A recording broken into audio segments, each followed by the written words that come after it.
नमस्कार, स्वागत है आपका अपने एग्ज़ाम वर्ट में।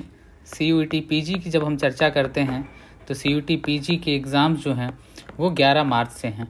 बहुत सारे स्टूडेंट्स को अभी भी लग रहा है कि CUET पीजी के एग्ज़ाम जो हैं 11 मार्च से ना होके बल्कि इलेक्शंस की वजह से आगे बढ़ सकते हैं। ये असंभव है। इलेक्शंस जो आपके एग्ज़ाम्स हैं 11 मार्च से ही होंगे। दूसरी अगर मैं इंपॉर्टेंट बात करूँ आपसे यहाँ पे CUET पीजी की, तो आपके पास लगभग 20 दिन बचे हुए हैं और इन 20 दिनों में जो तैयारी है उसको आप किस प्रकार करें उस पर मैं चर्चा करूंगा। स्कोर कैसे मेंटेन करें उस पर बात करूंगा, साथ ही साथ टेस्ट सीरीज पे बात करूंगा। इसके अलावा जो सबसे इम्पॉर्टेंट बात मैं करूंगा वो करूंगा आने वाले जो एग्ज़ाम्स हैं उसके लेवल पे, क्योंकि आजकल जो क्वेश्चंस आपके आते हैं व्हाट्सएप पे, टेलीग्राम पे, वो सब यहीं से रिलेटेड आते हैं। अगर हम इन 20 दिनों की बात करें तो यहाँ पे मैं सिंपल सी भाषा में अगर मैं हिंदी में कहूँ इसे तो अभ्यास या फिर इसे मैं कहूँ रिवीजन, एक साथ में अगर मैं कहूँ कि रिवीजन, प्रैक्टिस प्लस रिवीजन, ये दो चीज़ें ऐसी हैं जो आपको अब सफल बना सकती हैं, यहाँ पे सक्सेस दिला सकती हैं। ठीक है, सबसे इंपॉर्टेंट है अभ्यास और रिवीजन, ये दो चीज़ें। अगर ये दो चीज़ें आप ध्यान में रखते हैं तो definitely you can crack the exam.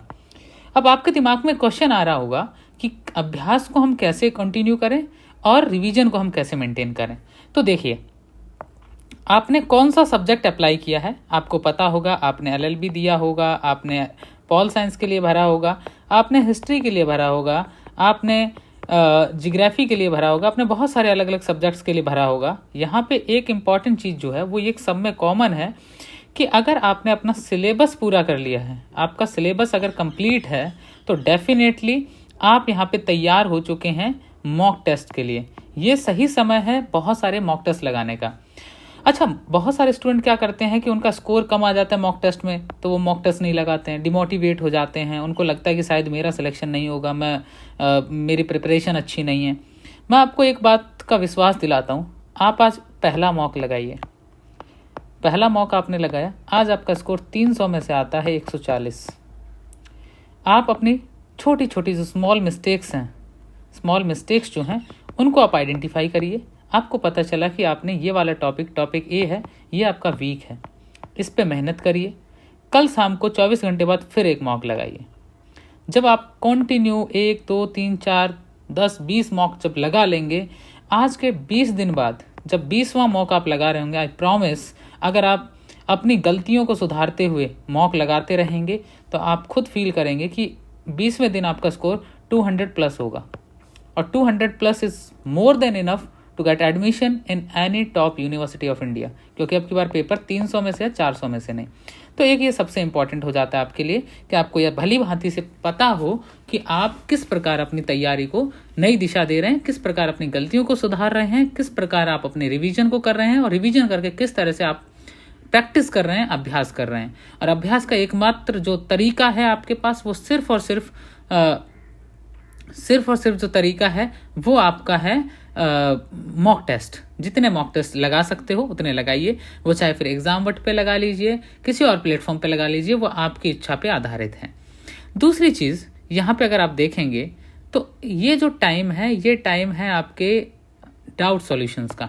ठीक है, बहुत सारे ऐसे पॉइंट्स हैं जहाँ पे आपको डाउट्स आ रहे होंगे, तो डाउट सॉल्यूशन आप कैसे हैंडल करेंगे। देखिए, आपने कोई भी टॉपिक पढ़ा, उसको रिवाइज भी किया, लेकिन होता क्या है कि आपके बहुत सारे ऐसे पॉइंट हैं जो आप नहीं समझ पाते, उनकी समझ विकसित नहीं होती है। कई बार क्या होता है कि आप इंग्लिश में पढ़ रहे होते हैं और आपको समझ हिंदी में आता है, तो आप कोई बात नहीं, आप उसे हिंदी में पढ़ लीजिए, क्योंकि पेपर आप दोनों भाषाओं में दे सकते हैं, इंग्लिश और हिंदी दोनों भाषाओं में दे सकते हैं। तो ऐसा कुछ नहीं है कि आप इंग्लिश पढ़ी है, आप हिंदी में नहीं कर सकते, तो आप किसी में भी कर सकते हैं, ऐसी कोई दिक्कत नहीं है यहाँ पे। तो इस चीज़ का विशेष रूप से ध्यान रखेंगे।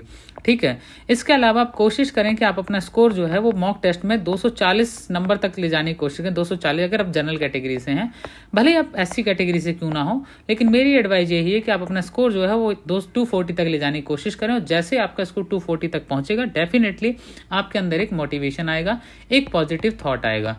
और इन दिनों एक और चीज़ से आपको डर लग रहा होगा कि हम भूल जाएंगे। देखिए भैया, भूल जाएंगे तो भूल जाएंगे, लेकिन भूलेंगे वही जिन्होंने पढ़ा नहीं बिल्कुल भी। क्योंकि जब आप मॉक टेस्ट लगाते होंगे तो आपको एक चीज़ और समझ आ रही होगी कि बहुत सारे ऐसे पॉइंट है, बहुत सारे ऐसे क्वेश्चंस हैं जो आपने कभी ना कभी पढ़े होते हैं। कभी ना कभी पढ़े होते हैं, तो जब कभी कभी पढ़े होते हैं तो आप उनको एलिमिनेशन पावर यूज करके भी बड़े आराम से कवर कर पाते हैं। बहुत सारे स्टूडेंट्स के और भी सवाल आते हैं, बोलते हैं कि हम ये कन्फ्यूज़न में हैं कि हम JNU जाएं, कि हम BHU जाएं, कि हम DU जाएं, कहाँ जाएं। देखिए, ये निर्णय आपको अपने स्कोर के बेस पे कर लेना चाहिए। जब आपका स्कोर आएगा तब डिसाइड करिएगा कि कहाँ अप्लाई करना है। अन्यथा अभी से ये सोचना कि JNU, BHU, DU कौन सी यूनिवर्सिटी जाऊँ, कौन सी नहीं जाऊँ, तो ये आपको सिर्फ और सिर्फ कन्फ्यूजन पैदा करेगा। आपको अभी सबसे पहले एक ही काम करना है, आपको अपने बेटर स्कोर पे काम करना है। अगर आप बेटर स्कोर करने में कामयाब रहते हैं, देन आपका आने वाला जो कल है वो डेफिनेटली और बेटर होगा। आज मैं मान के चलता हूँ, आज जो स्टूडेंट पहला एग्जाम देगा उसका 150 तक स्कोर आएगा मैक्सिमम। हो सकता है कोई ऐसा विरला होगा जिसका 200 भी आ जाए, लेकिन मैक्सिमम का स्कोर 150 तक रहेगा। आप अपने सामने टारगेट रख लीजिए कि मुझे अगले 20 दिन तक डेली मॉक टेस्ट लगाना है। हर 24 घंटे बाद एक मॉक टेस्ट लगाना है। एक फिक्स टाइम रख लीजिए, टाइमिंग लगा लीजिए अपने फ़ोन में, ठीक है। और जब टाइमिंग आपका लगा होगा तो आपको पता चलेगा कि जो टाइम पीरियड NTA दे रहा है, क्या उसी टाइम पीरियड के भीतर आपने पूरा कवर कर लिया। अगर हाँ हो रहा है तो आप बहुत बेहतर स्थिति में हैं।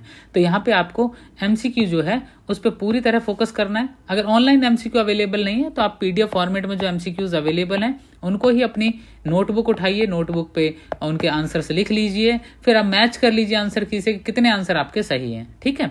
तो ये बहुत इंपॉर्टेंट है। मैं आशा करता हूँ आपको ये चीज़ समझ आ गई होगी। इसके बाद बाकी बचा ऐसे स्टूडेंट जो तुक्का पे आधारित ज़िंदगी है, जिनको लगता है कि सिर्फ तुक्का मार के हमारी ज़िंदगी चल सकती है। तो देखिए, CUET में तुक्का नहीं चलता है। किस्मत बहुत अच्छी है, लक बहुत अच्छा साथ देता है आपका, तो तुक्का चलेगा। अन्यथा देखिए, कुछ भी करके तुक्के से सिलेक्शन टॉप यूनिवर्सिटीज़ में नहीं होगा, ठीक है। तो तुक्के पे निर्भर ना रहें। एग्जामवट ऑफिशियल टेलीग्राम चैनल जो हमारा है उसे ज्वाइन कर लें, एग्जामवट ऑफिशियल को, और आपको अभी अगले 20 दिन तक यहाँ पे डेली अपडेट्स मिलते रहेंगे एग्जामवट पे। तो don't forget to like, share and subscribe the एग्जामवट। Have you any question then please text us through WhatsApp on given number. And उसके साथ साथ आप टेलीग्राम को भी ज्वाइन कर सकते हैं। कुछ फ्री मॉक टेस्ट अवेलेबल हैं, आप उनको भी ज्वाइन कर सकते हैं। कुछ हमने ओनली JNU टारगेट करके व्हाट्सएप ग्रुप भी बना रखे हैं, आप उनको भी ज्वाइन कर सकते हैं। तो अब अगर आपको ये इन्फॉर्मेशन काफ़ी बेहतर लगी हो तो अपने साथियों तक साझा जरूर करें, ताकि उनका भी भला हो सके, उनकी मदद हो सके। आशा करता हूँ आपको जानकारियाँ काफ़ी ठीक लगी होंगी। और आपका एक शुक्रिया अदा करना था। एग्जामवट के 27,000 सब्सक्राइबर पूरे हो चुके हैं, जो कि केवल यूनिवर्सिटी एंट्रेंस को लेके आधारित प्लेटफॉर्म है। और आने वाले दिनों में हम बेहतर से बेहतर चीज़ें करने की कोशिश करेंगे। आने वाले दिनों में आपको नेट JRF की क्लासेस मिलेंगी, जो कि यूट्यूब पे लाइव होंगी, तो उसके साथ भी आप जुड़ सकते हैं भविष्य में। लेकिन अभी आपका केवल एक टारगेट होना चाहिए, CUET। और CUET में भी देश की टॉप 3 यूनिवर्सिटी, जिसमें आपका DU, BHU, JNU और आपका यूनिवर्सिटी ऑफ हैदराबाद, ठीक है। तो किसी भी सवाल के लिए हमसे कांटेक्ट करें व्हाट्सएप के थ्रू। शुक्रिया आप सबका। आशा करते हैं आप स्वस्थ होंगे और पढ़ाई अच्छे से कर रहे होंगे।